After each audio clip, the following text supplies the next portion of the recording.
Problema karon sa mga konsumante sa General Santos City ang pagtaas sa singil sa kuryente sa Socoteco 2. Hinuon dunay pagpasabot ang Socoteco 2 kalabot niini. Ano report ni Jessody Humamil.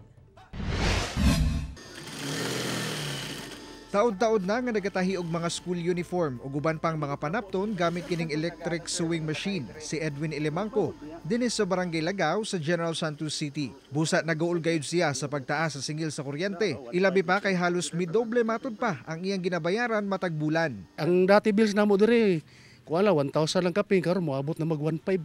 Dako kayo kay simpre dako na mapalit sa konsumo nimo kada adlaw.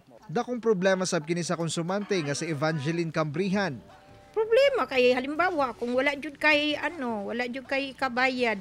So dili biya pwedeng abot na ang jud dili ka kabayad kay putulan baya ka. Hinoon dunay pagpasabot ang South Cotabato Electric Cooperative sa pagtaas sa bill sa kuryente sa ilang mga konsumante.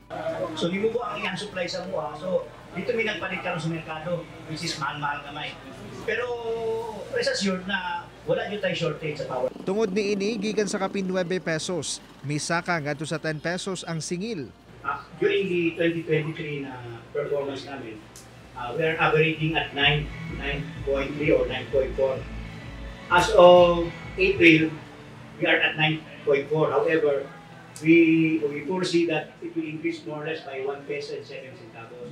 So we will be reaching the 10 peso mark and even higher.